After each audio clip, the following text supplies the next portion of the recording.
네, 오늘은 요한복음 시리즈 8번째 시간입니다. 지난주에 나눈 말씀은 예수님께서는 사람들을 향하 여러 기적을 보이셨는데, 표징을 보이셨는데, 예수님은 그 표징을 믿은 사람들을 막 칭찬하지 않으셨다고 했죠. 그 이유는 그 믿음을 가진 사람들이 무언가 결정적인 착각을 했기 때문이라고 했습니다. 무슨 착각이었냐면 믿음이 신앙의 종착점이다라고 생각을 했던 거예요. 그렇지 않죠? 믿음은 신앙의 출발점입니다. 예수님은 그 믿음 있는 그 사람들에게 믿음 다음 단계를 바라셨습니다. 믿음 다음 단계가 뭐였습니까? 그것은 여러분 사랑이었습니다. 상대방을 격려하고 응원하고 또 높여주고 또 용서하고 또 따뜻하게 대해주는 사랑입니다. 그래서 지난주에는 그리스도인에게 믿음 다음에는 그런 사랑이 있다, 이런 주제로 말씀을 나눴죠. 그래서 이런 운동도 제가 제안했었죠. 궁금해하기 운동 제안했었습니다. 여러분, 지난주에 혹시 궁금해하기 과제를 한번 수행해 보셨습니까? 그 소박하고 진실된 여러분 그 작은 실천이 여러분 분명코 많은 사람들에게 행복을 주고, 그리고 그것이 쌓이고 쌓여서 엄청난 기적으로 일어날 것이라고 저는 믿어 의심치 않습니다. 궁금해하기, 관심 갖기, 소박하지만 이 작은 실천, 지난주에 신경 써서 못하셨던 분들은 이번 주에 한번 해보시길 바랍니다. 큰 힘이 있습니다. 여기까지가 요한복음 2장 이야기였어요. 그리고 이제 오늘은 여러분 3장으로 넘어갑니다. 이 3장에서는 바리새파 사람인 니고데모와 대화하는 그 내용으로 시작합니다. 니고데모라는 사람은 유대인 중 가장 율법주의가 강한 바리새파 사람이었습니다. 이 사람들은 어떤 사람들이었냐면 예수님의 사역을 반대하는 가장 정점에 서 있던, 가장 반대파 권력에 서 있던 그런 사람들이에요. 집단이에요. 이 사람들 때문에 예수님께서 2장에 나왔던 성전 정화, 성전 폐기, 이 성전 상을 엎어버린 그런 예수님의 그런 매우 분노하신 그런 사건이 있었어요. 그랬는데 예수님은 이들의 이제 폐악을 뒤로하시고 이 사람들을 다시 구원하시기 위해 이 사람들에게 다시 사랑의 눈빛을 주시고 또 사랑의 언어로 구원의 이야기를 또 펼쳐 나가고 계십니다. 바리새파 사람 니고데모 이야기, 이 이야기를 오늘과 다음 주 2주간 여러분들과 나누려고 합니다. 여러분 귀 기울여 들어주시기를 바랍니다. 먼저 이 니고데모라는 사람 이름에 대한 재미있는 에피소드가 있어서 제가 잠깐 소개해 드리겠습니다. 니고데모 이름은요, 니고와 데모 이렇게 나누어져요. 그러니까 니고의 헬라어식 발음은 니코스입니다. 니코스. 이게 이 니코스 영어식 발음은 또 뭐냐면 우리가 잘 아는 나이키예요. 나이키가 뭡니까? 전 세계 1위 신발 브랜드이기도 하지만 나이키는 여러분 그리스 여신 이름이에요. 나이키 여신의 뜻은 이제 승리라는 뜻입니다. 그러니까 니고데모에서 니고의 뜻은 당연히 승리라는 뜻이 되겠죠. 그리고 데모는 데모크라시, 데모크라피, 이 사람들을 뜻합니다. 그래서 니고데모 이름 뜻은 승리하는 사람이라는 뜻이에요. 그 이름 뜻으로 알 수 있듯이 니고데모는 당시 사회 안에서 굉장히 큰 권력을 가진 그런 사람이었습니다. 니고데모는 유대인이었고, 그리고 산헤드린 공의회 회원이었는데, 이 산헤드린 공의회는 유대인들의 그런 국회로 이렇게 보시면 됩니다. 이제 공의회 회원이었다면 여러분 굉장한 큰 권력을 가진 정치 지도자였습니다. 오늘날로 말하자면, 우리식으로 보자면 이제 국회의원 정도 권력을 가진 사람이었죠. 이제 그런 사람, 이제 니고데모와 예수님과 이렇게 대화가 있었던 것입니다. 어떤 대화가 있었을까요? 그 내용을 한번 보겠습니다. 우리 3절 말씀 다시 한번 읽어볼게요. 자, 읽겠습니다. 예수께서 그에게 말씀하셨다. 내가 진정으로 진정으로 너에게 말한다. 누구든지 다시 나지 않으면 하나님 나라를 볼 수 없다. 내가 진정으로 진정으로 너에게 말한다. 누구든지 다시 나지 않으면, 누구든지 다시 나지 않으면. 여기에서 다시라는 헬라 원어는 아노텐이라는 언어가 있습니다. 이 언어도 잠깐 화면으로 잠깐 보여주세요. 이 아노텐이라는 이 헬라어는요, 두 가지 의미가 있어요. 하나는 위로부터라는 그런 말이 있고, 그리고 다른 하나는 방금 읽은 3절에서 번역한 대로 다시라는 그런 뜻이 있어요. 위로부터 그리고 다시라는 두 가지 뜻입니다. 크게 연관성이 없어 보이는 이 두 가지 뜻을 가지고 있는 한 단어인데, 여러분, 니고데모는 어떤 의미로 예수님 말씀에 이 아노텐을 이해했는지 우리 니고데모의 대답으로 한번 확인해 보겠습니다. 4절을 한번 또 읽어보겠습니다. 니고데모가 예수께 말하였다. 사람이 늙었는데 그가 어떻게 태어날 수 있겠습니까? 어머니 뱃속에 다시 들어갔다가 태어날 수야 없지 않습니까? 여러분, 니고데모는 예수님 이 아노텐을 어떻게 이해한 것 같습니까? 위로부터입니까? 다시입니까? 다시죠. 다시로 이해했습니다. 내가 진정으로 너에게 말한다. 누구든지 아노텐 나지 않으면 하나님 나라를 볼 수 없다. 니고데모는 예수님의 이 말씀을 설마 위로부터 나야 한다는 그런 의미로 상상조차 하지 못한 것 같아요. 그래서 어떻게 사람이 다시 태어날 수 있겠습니까? 어머니 뱃속으로 다시 들어가야 한다는 말입니까? 그런 이야기를 한 것이죠. 여러분, 니고데모 입장이 충분히 이해가 되죠? 이해할 수 있습니다. 잠깐만요. 네. 그리고 나서 이제 하신 예수님의 말씀을 또 한번 보겠습니다. 자, 5절 같이 읽겠습니다. 예수께서 대답하셨다. 내가 진정으로 진정으로 너에게 말한다. 누구든지 물과 성령으로 나지 아니하면 하나님 나라에 들어갈 수 없다. 예수님께서 이렇게 오묘한 말씀을 또 하셔요. 자, 5절 말씀에서 이제 분명한 것은요, 아노텐에 대한 부연 설명을 예수님께서 하신 거예요. 아노텐은 무엇이냐? 아노텐은 물과 성령으로 나야 하는 것이다라는 그런 가르침입니다. 물과 성령으로 나야 한다. 그런데 여러분 어떠십니까? 저를 보여주셔도 됩니다. 여러분 충분히 이 말이 이해가 되십니까? 위로부터 나야 한다는 이 말씀으로 예수님의 이 물과 성령으로 나야 한다 이 이야기가 그렇게 명료하게 이해가 되십니까? 확실하게 이해할 수 있는 그런 명쾌한 이야기로 들려지지는 않아요. 그러다 보니까 이 부분과 관련해서 그동안 성서 주석을 하시는 분들이 물과 성령으로 나지 아니하면에서 이 물은 그 어머니의 양수를 말하는 것이다. 그러니 어머니 뱃속에서 한번 태어나는 것이고, 그리고 이후에 성령으로 다시 태어나야 한다는 식으로 이렇게 해석하는 경우가 많았습니다. 이 해석도 상당히 일리가 있는 해석이죠. 그리고 많은 교회에서 이 해석을 수용하고 있습니다. 그런데 이런 해석에는 결정적인 한계와 또 폐해가 있습니다. 그것이 무엇이냐면, 물과 성령으로 나지 아니하면 하나님 나라에 갈 수 없다. 그러니까 물은 양순이 태어나면서 난 것이고, 이미 난 것이에요. 난 것이고, 또 결국 성령으로 나야 천국에 간다는 것인데, 결과론적으로 어디에 강조점이 있냐면 성령, 영, 눈에 보이지 않는 이 초월의 힘만을 강조하는 방향으로 연결이 되는 거예요.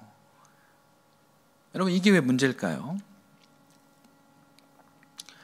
물리적인 세상 혹은 이 생물학적인 현실의 문제와 늘 상반되는 것으로 이렇게 성령을 강조하다 보니까 기독교가 현실, 삶에는 관심이 없고 죽어서 가는 저 천국만 가리키고 바라보는 그런 집단으로 이해되는 경우가 정말 많았다는 것입니다. 거기에 따른 이 폐단이 굉장히 많았어요. 어떤 폐단이냐면 이단의 탄생, 이단의 횡행 등 이 말할 수 없는 그런 폐해가 너무나도 많았습니다. 지금도 많습니다. 그러나 여러분, 제 이야기를 오해하면 안 됩니다. 제가 이제 감히 그 성령을 열등하게 여기는 것이 아니에요. 그런 의도면은 제가 이단이 되는 거죠. 큰일 납니다. 이 성령은 여러분 삼일체 하나님의 일부고 또 오늘 우리를 살게 하는 동력이에요. 죽어서 가는 저 천국으로 가게 하는 동력장치, 모터, 엔진 그런 존재가 아니라 오늘 살아있는 나를, 우리를 잘 살 수 있도록 돕는 힘이 바로 성령님이세요. 여러분, 저는 성령에 대해서 이렇게 생각합니다. 성령을 오늘 사는 내 삶과 연관지어 설명을 해야 합니다. 반드시 그렇게 설명을 해야 합니다. 그렇게 이해를 해야 됩니다. 그래야 이 성령님이 생기가 있는 분이 되는 것이고 생명력 있는 분이 되는 것이에요. 오늘 내 삶과 전혀 상관없는 성령, 죽어서 저 천국만 바라보게 하는 그런 성령은, 그런 존재는 성령이 아니에요. 그것은 성령이 아니라 뭐라고 할까요?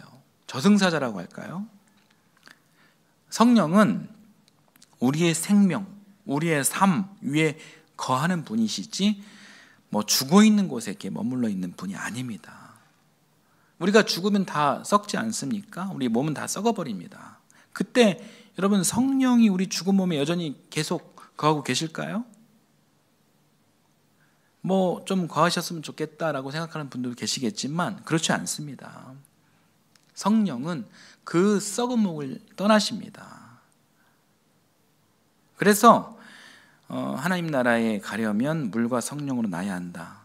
이 말씀에 대한 해석으로 물은 어머니 양수고 그 다음은 성령으로 나야 한다. 혹은 물 세례도 받고 성령 세례도 받아야 한다. 이런 물과 성령을 개별적으로 정의하는 이 주장에는 이게 부분적으로는 동의할 수 있어도 완전하게 동의하기는 어렵습니다. 성경과 설교 연구원 원장이신 그 우진성 박사님은 오늘 본문 5절을 이렇게 해석하셨어요. 상당히 흥미롭습니다. 그러니까 5절 물과 성령으로 나야 한다라는 표현에서 물과 성령 이 두 가지가 개별적으로 따로따로 떨어진 것이 아니다. 물 세례 따로 또 성령 세례 따로 있는 것이 아니다. 그런 개별적인 두 개가 있는 것이 아니다라는 거예요. 그러니까 물과 성령은 하나다라는 해석이에요. 제가 먼저 소개한 주장과는 또 다른 해석인 거예요. 이 우 박사님 해석은 좀 더 설명이 필요합니다.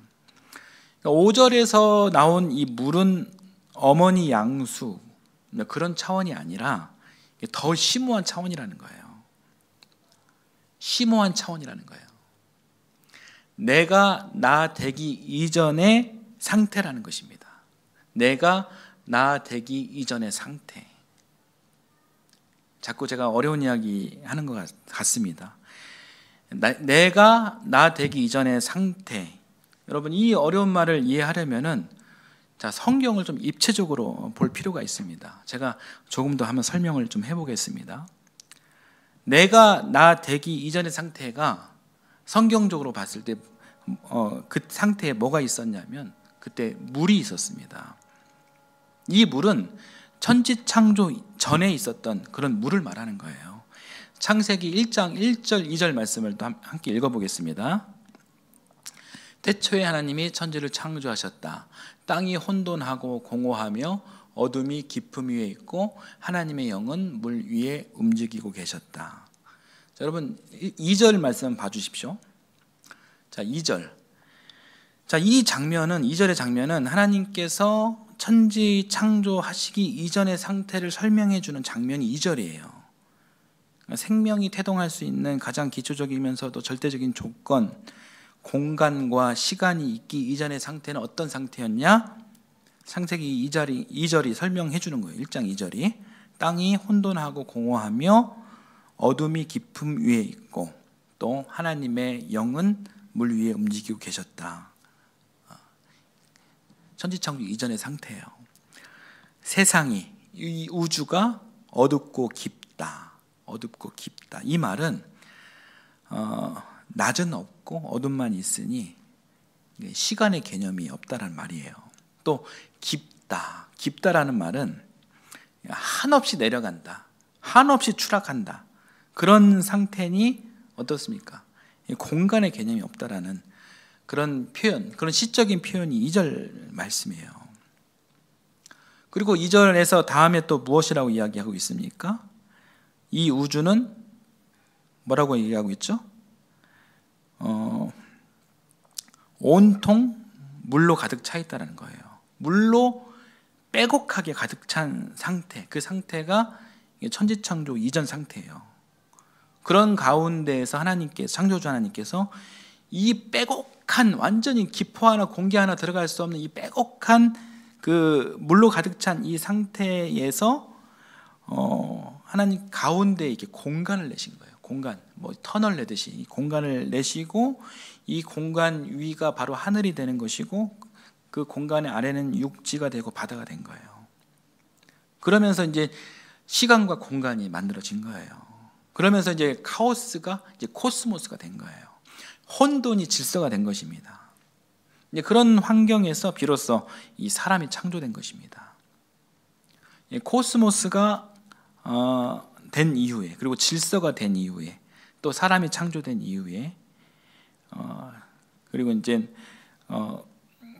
죄가 들어오고 이제 악이 창궐을 하게 됩니다. 그런데 이 죄와 악은 창조주 하나님께서 전혀 의도하지 않은 일들이었습니다. 누구 때문에 이 죄와 악이 들어왔습니까? 하나님의 형상으로 특별하게 지음받은 사람들, 자유의지를 지닌 이 사람의 욕심 때문에 이 죄와 악이 들어오게 된 것입니다. 제가 천지창조 이야기를 했어요. 여러분 여기까지 이해가 되시죠? 자, 이 배경을 우리가 이제 이해했다면 이제 저를 보여주셔도 됩니다. 오늘 본문도 여러분 이해하실 수 있으리라 생각합니다. 예수님께서 의도하신 이 안호 때는 니고데모가 이해한 다시라는 그런 이해보다는 위로부터 난 것을 예수님께서는 의도하시고 설명하신 것입니다. 그러니까 이 물이 위로부터 난 것이라면 이 물은 어떤 물이냐? 어머니의 양수라기보다는 천지창조 이전의 상태에 충만했던 그 물이다라는 거예요. 그 물이 있던 세상 처음에는 아직 생명이 없었습니다. 그러나 곧 하나님의 생명 창조 원리에 따라 이 물은 여러분 생명의 물로 작용할 것입니다. 이 물, 이 생명의 물은 여러분 아주 순수한 물이에요. 이 물은요, 생명을 탄생시키는 물입니다. 이 물은 하나님 보시기에 선하고 참 좋은 물이에요. 그리고 이 전제를 갖고 예수님의 말씀 안호 때는 위로부터 나야 한다. 이 성부 하나님의 물로 시작하신 이 하나님의 창조 원리를 기억하라는 그런 말씀인 거예요.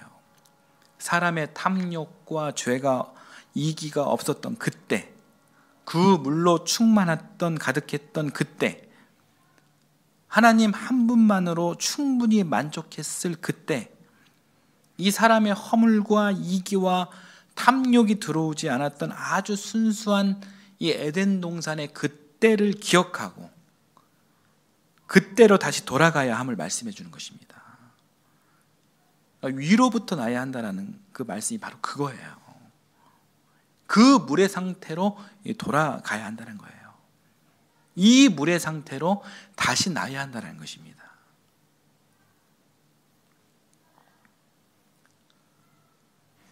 그리고 이 물은요, 역설적으로 곧 죽음을 암시하고 있습니다.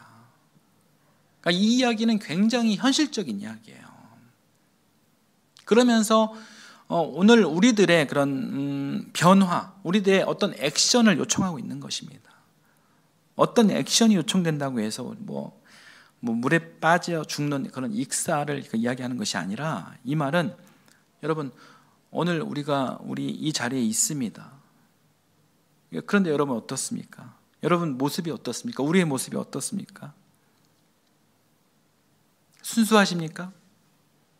한번 여러분 자신을 돌아보면서 한번 생각해 보십시오. 여러분의 모습은 어떻습니까? 순수합니까? 아름답습니까?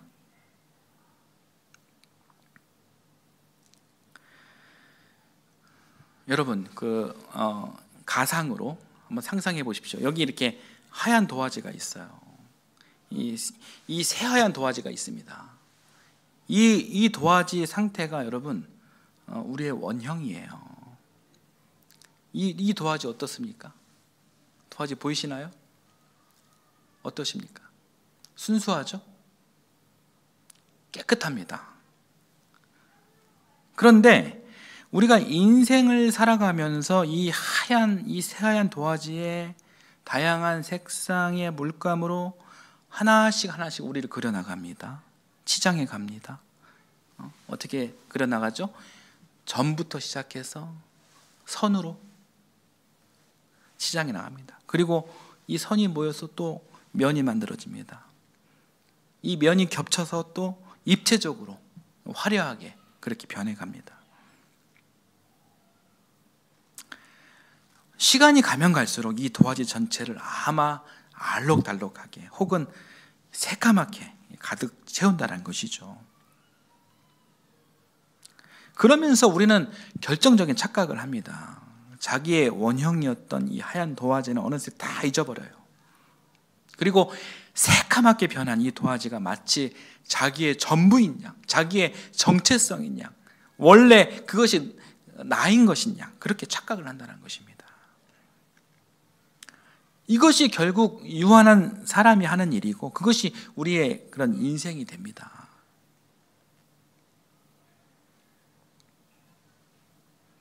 그리고 여러분 또 하나 이 가상의 상상을 한번 해보실까요? 여기에 여러분 큰 수조가 하나 있습니다.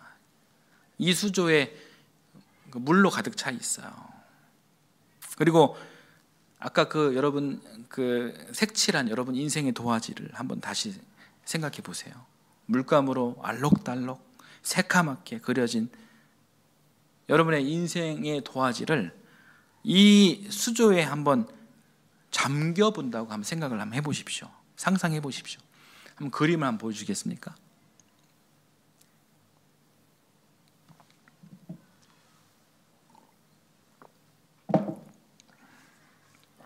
여러분 어떻습니까?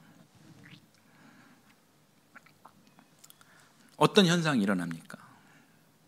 우리가 상상하기 쉽게 도화지에 그려진 그 물감이 수채 물감이라고 상상해 볼게요. 지금까지 수십 년 동안 그렸던 다양한 색깔의 물감이 하나씩 풀어져 나가겠죠. 녹아져 나가겠죠. 사라집니다. 그리고 시간이 더 지나면 자기의 원형 하얀색 도화지로 남을 것입니다. 물이 곧 죽음이다라는 것이 바로 이런 의도라는 거예요. 지금까지 자기 인생을 살면서 그려온 세속적 생각과 욕심과 자만과 이기를 죽이고 맨 처음 창조된 창조주의 의도대로 원형을 회복하는 것이 물과 성령으로 나는 오늘 본문 5절 이야기라는 것입니다. 따라서 물과 성령으로 난다는 것은 지금의 이 알록달록 혹은 새까만 나를 부정하고 새하얀 도화지인 원형인 진짜 내가, 원래 내가 존재하고 있음을 깨닫는 경험이 굉장히 중요합니다. 저를 보여주셔도 됩니다. 물이 바로 오늘의 실존 속에서 그런 경험을 하게 하는 재료가 되는 것입니다. 그리고 그런 경험을 통해 이루어지는 역사가 바로 성령의 역사가 되는 거예요. 그래서 반드시 물과 성령이 함께 가야 한다는 겁니다. 현세와 초월이 함께 가야 한다는 것입니다. 오늘 나의 변화나 경험 없이 성령만 있다? 그런 성령의 역사만 기대한다? 바란다? 그거는 이 현실, 현세를 부정하고 초월적 하나님만 찾는 거예요. 그것이 여러분 뭐냐면 신비주의예요. 그것이 오늘의 현실을, 삶을 포기하게 하고, 그리고 우리 예수님이 어떤 분이십니까? 인류를 사랑하시되 죽기까지 사랑하신 그 사랑 때문에 신이신 분이 사람으로 오신 사건, 예수님의 이 십자가 사건, 이 아가페, 이 십자가 사랑을 부정하는 이단이 되는 것입니다. 따라서 물로 내가 죽는 경험이 중요합니다. 그렇게 죽고 남는 것이, 남아지는 것이 바로 창조주 하나님과 함께 있는 원래 나, 원형의 나, 본질의 나인 것입니다. 여러분, 이 경험이 너무나도 중요합니다. 이 경험은 하나님의 영을 담아내는 그릇이 됩니다. 또한 하나님과 소통하는 통로가 됩니다. 그렇게 변화된 나를 통해 하나님께서는 죄와 악이 판치는 이 세상을 다시 회복하고자 하시는 거예요. 그런 결단과 노력이 있는 우리를 통해 이 패역한 이 악의 세상에서 우리의 아이들을 지키고자 하시는 것입니다. 오늘 교회와 그리스도인이 왜 있냐? 바로 이 일을 하라고 있는 것입니다. 오늘 설교가 조금 어렵죠? 여러분 그래도 잘 이해해 주시길 바랍니다. 로마서 6장 6절 7절 말씀을 한번 보겠습니다. 같이 읽겠습니다. 우리의 옛사람이 그리스도와 함께 십자가에 달려 죽은 것은 죄의 몸을 멸하여서 우리가 다시는 죄의 노예가 되지 않게 하려는 것임을 우리는 압니다. 죽은 사람은 이 죄의 세력에서 해방되었습니다. 아멘. 우리 갈라디아서 2장 19절 20절 말씀도 한번 읽어볼게요. 같이 읽겠습니다. 나는 율법과의 관계에서는 율법으로 말미암아 죽어버렸습니다. 그것은 내가 하나님과의 관계 안에서 살려고 하는 것입니다. 나는 그리스도와 함께 십자가에 못 박혔습니다. 이제 살고 있는 것은 내가 아닙니다. 그리스도께서 내 안에서 살고 계십니다. 내가 지금 육신 안에서 살고 있는 삶은 나를 사랑하셔서 나를 위하여 자기 몸을 내어주신 하나님의 아들을 믿는 믿음 안에서 살아가는 것입니다. 아멘. 여러분, 나, myself, 나라는 자아가 두 개가 있는 거예요. 하나는 이 세상의 속성을 닮았고 다른 하나는 창조주의 하나님의 속성을 닮았습니다. 사람이라면 누구나 이 두 가지를 다 가지고 있어요. 여기에서 중요한 것은, 저를 보여주세요. 여기서 중요한 것은 이 세상의 속성을 닮은 나를 여러분 물로 녹여야 한다는 거예요. 죽어야 한다는 거예요. 죽여야 한다는 거예요. 방금 읽은 로마서에서 옛사람이 그런 것이고 갈라디아서의 율법의 관계가 그런 거예요.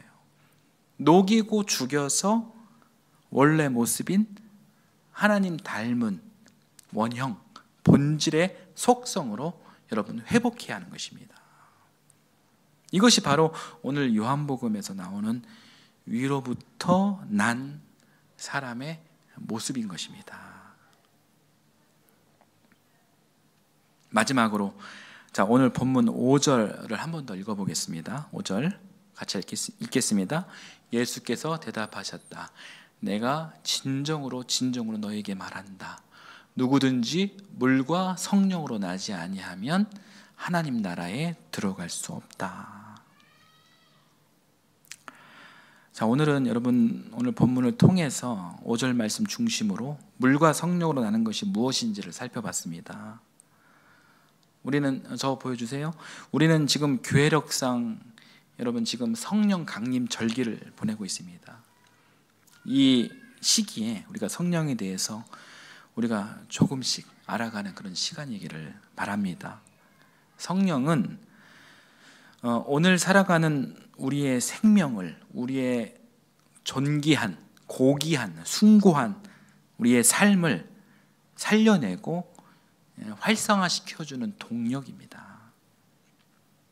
또 성령의 사람은 위로부터 나는 물을 통해서 이 새카맣고 알록달록한 이 세속적 삶을 죽여서 순수한 하나님의 사람이 되는 사람이 바로 성령의 사람이에요. 그런 사람이 바로 성령의 사람입니다. 저는 여러분 모두 성령의 사람이 되기를 기원합니다. 여러분, 이 일을 하기 위해서는 여러분의 노력이 필요합니다. 여러분의 영적 각성과 영적 회복을 위한 그런 노력이 필요합니다. 그래서 제가 내일부터 매일 묵상글을 여러분들에게 보내드려야 되겠다 결단을 한 것입니다. 제가 묵상글을 SNS를 통해 오전 7시에 제가 이제 여러분에게 다 보내드릴 예정입니다. 여러분, 하루를 시작하기 전에 여러분 진짜 하루 24시간 중에 5분만 여러분 딱 투자하시면 됩니다. 여러분의 인생이 이 세상의 정욕과 탐욕으로 향하는 것이 아니라 나를 죽이고 예수님으로 살게 하는 생명의 말씀으로, 하나님의 말씀으로 충만하기를 바랍니다. 그런 성령의 사람이 되기를 바랍니다.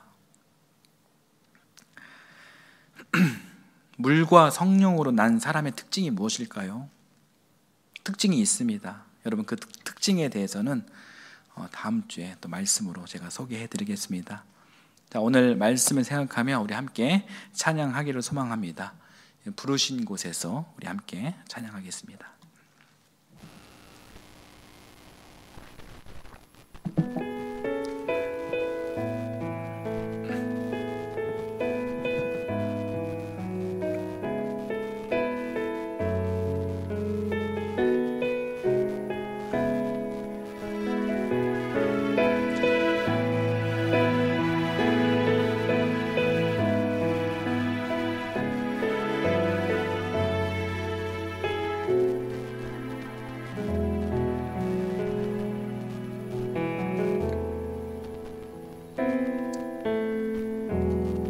따스한 성령님 마음으로 보내 내 몸을 감싸며 주어지는 평안함 만족함을 느끼네. 사랑과 진리에 한 줄기 빛 보내 내 몸을 감싸며 주어지는 평안함 그 사랑을 느끼네. 부르신 곳에서 나는 예배하네. 어떤 상황에도 나는 예배하네. 부르신 곳에서 나는 예배하네. 어떤 상황에도 나는 예배하네.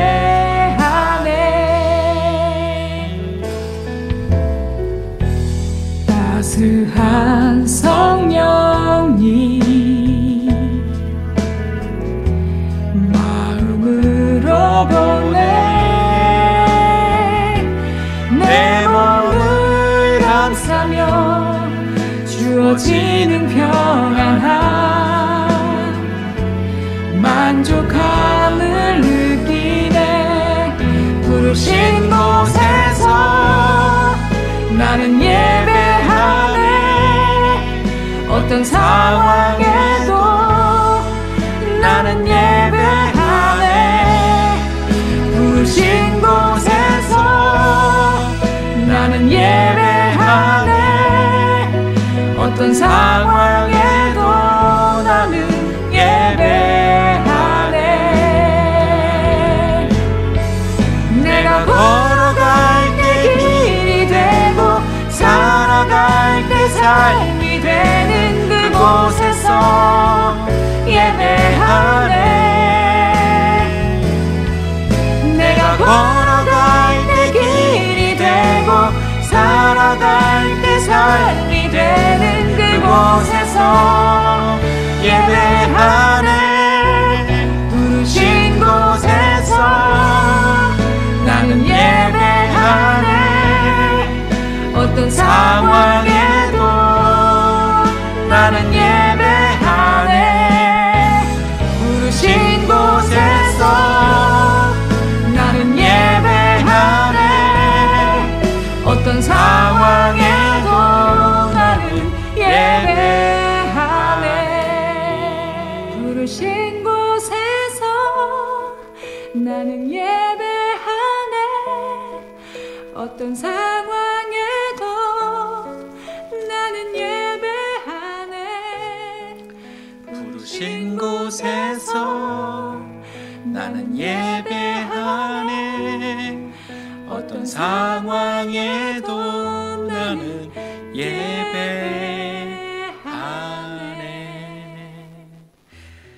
사랑의 하나님, 우리 안에 그려진 수많은 색들을, 물감들을 내려놓기를 원합니다. 욕심의 붓, 자만의 선, 이기의 그림자를 이제는 주님의 물로 씻어내고 싶습니다. 새하얀 도화지로 저를 다시 불러주시는 그 은혜 앞에 겸손히 엎드립니다. 성령으로 제 안에 새 생명을 그려주옵소서. 사랑과 자비, 용서와 평화의 색으로 창조주 하나님의 형상을 닮은 멋진 그림이 되게 하옵소서. 이제는 내가 사는 것이 아니라 그리스도께서 내 안에 사시는 그런 삶을 살도록 인도하여 주옵소서. 오늘도 물과 성령으로 다시 태어나 하나님의 귀한 자녀로 살아가게 하옵소서. 이 시간 주님 은혜 감사드리며 귀한 예물을 바칩니다. 상반기 동안 지켜주신 은혜에 감사하며 드리는 맥주 감사주일 이 헌금을 하나님 기쁘게 받아주시고 바친 손길을 축복하여 주시옵소서. 빈손으로 오지 않고 귀한 예물을 바치는 이 손길을 거룩히 여겨 주옵시고 또 복되게 하여 주옵소서. 감사드리며 예수님의 이름으로 기도